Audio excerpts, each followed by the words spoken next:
jalan kaki dingin, tapi nggak dingin kalau kita gerak. Kalau nggak gerak ya dingin, tapi kalau ada matahari gini anget, enak ya. Musim dingin itu kadang-kadang males keluar, tapi kalau ada matahari itu wajib ya, karena kita perlu ya vitamin D gitu ya.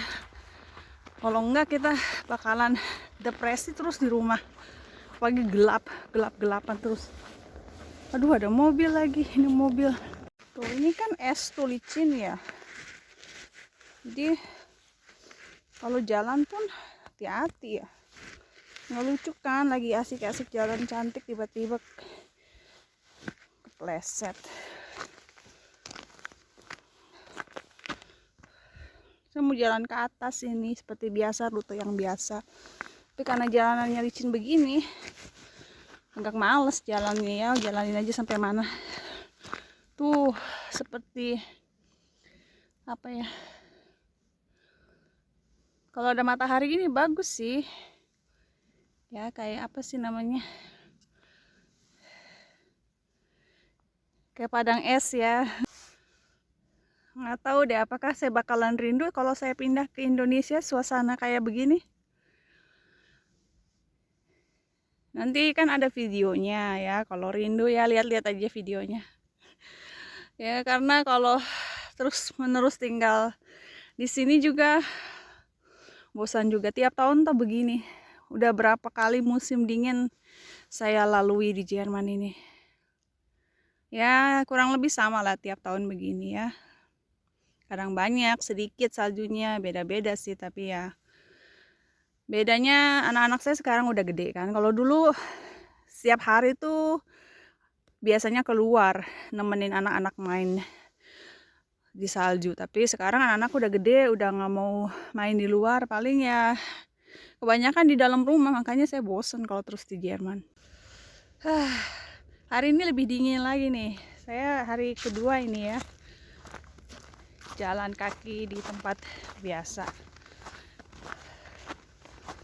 Sepatunya itu harus ada profilnya, jadi nggak boleh sepatu yang licin ya. Kalau bawahnya nggak ada profilnya dia cenderung licin. Dan juga harus pilih jalanan yang kalau bisa jangan ada lapisan esnya. Kalau salju itu masih mending ya, kalau salju yang tebal gitu. Yang bahaya itu kalau udah jadi es, itu yang paling licin.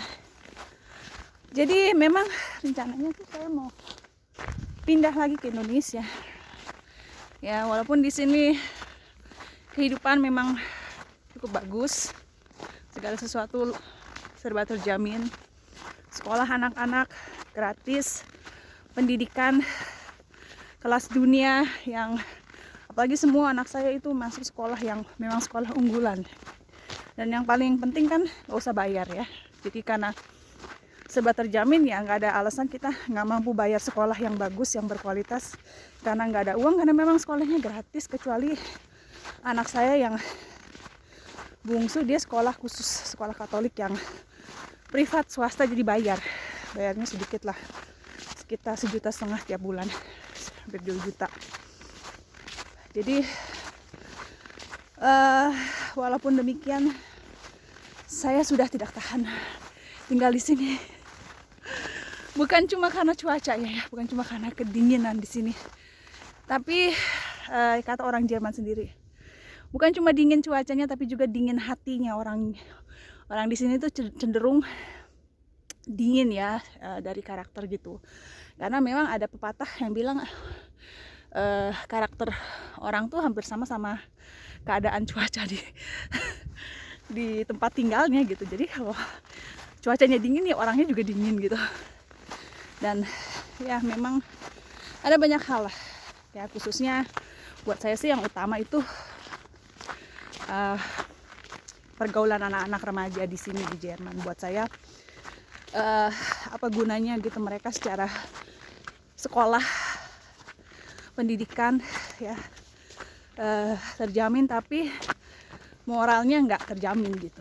Jadi memang beda lah standar moralnya ya. Maksud saya nggak mau menghakimi orang lain yang memutuskan untuk menerima pergaulan bebas di Jerman. Itu hak mereka, tapi buat saya pribadi saya tidak bisa menerima gitu loh. Saya nggak tahan gitu kalau anak-anak saya harus hidup seperti orang Jerman ya, yang menganggap wajar seks di luar nikah, terus materialisme juga ya, karena orang Jerman tuh memang segala sesuatu itu harus serba terjamin gitu ya. Jadi memang fokus hidupnya ya untuk cari uang gitu kan. Nah itu saya nggak mau anak-anak saya jadi seperti begitu. Makanya saya putuskan untuk ke Indonesia dengan seluruh keluarga saya. Ya, dan juga saya udah kangen nih sama kehidupan jadi nyonya. Karena di sini walaupun kalau dilihat di media sosial mungkin nyonya-nyonya yang menikah sama bule itu hidupnya kayak selebriti gitu ya. Nyatanya nggak seperti itu loh. Karena di sini apa-apa harus sendiri gitu. Jadi kalau kita punya uang pun kita nggak bisa hidup seperti layaknya nyonya di Jerman. Ini saya khususnya ya, apalagi saya yang memang orangnya tuh sangat irit ya. Saya nggak pernah ke salon di Jerman tuh, saya nggak pernah ke salon. Saya potong rambut sendiri. Suami saya, anak saya juga saya potong rambutnya sendiri. Ya karena memang mahal kan, potong rambut saya warnain juga sendiri. Ya jadi saya udah capek segala sesuatu saya kerjain sendiri. Saya pengen merasakan kembali hidup seperti nyonya yang tidak semua harus dikerjain sendiri. Mungkin karena anak-anak saya juga udah gede ya, saya pengen anak-anak saya juga ya melihat gitu ya, nggak semua orang seberuntung mereka punya segalanya kan ya. Jadi buat anak-anak saya itu adalah motivasi utama. Yang kedua adalah diri saya mau memanjakan diri. Saya nggak pernah perawatan di Jerman ya, walaupun di Jerman jadi nyonya, tapi memang bukannya nyonya ya kita itu, kecuali ya yang saya pernah ceritain mungkin yang saya panggil nyonya di Jerman itu memang beliau itu memang sudah lanjut usia dan bisa bayar orang untuk mengerjakan semuanya, jadi dia betul-betul nyonya. Tapi untuk orang biasa seperti saya ya, kita apa-apa semua dikerjain sendiri, nggak ada istilah nyonya-nyonya yang nggak ngosekin WC, nggak ngerjain pekerjaan yang memang kadang-kadang jenuh gitu loh. Ya saya yakin ibu-ibu rumah tangga juga kadang-kadang ya adalah jenuhnya ya.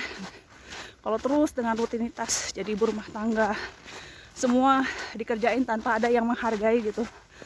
Ya jadi kalau jadi wanita karir di Jerman sebenarnya lebih ada kepuasan kalau kita punya kerjaan. Ya tapi jadi wanita karir di Jerman itu juga nggak gampang, karena kita kerja ya, misalnya kita seperti saya dulu ngebabu di rumah sakit, udah gitu pulangnya ya ngebabu lagi gitu. Jadi benar-benar double capeknya gitu ya. Sementara kalau di Indonesia, kalau kita punya uang kita bisa bayar asisten, kita bisa perawatan ya, jadi benar-benar lebih bisa menikmati hidup. Apalagi saya sekarang udah nggak muda lagi lah, saya mau lebih menikmati hidup aja.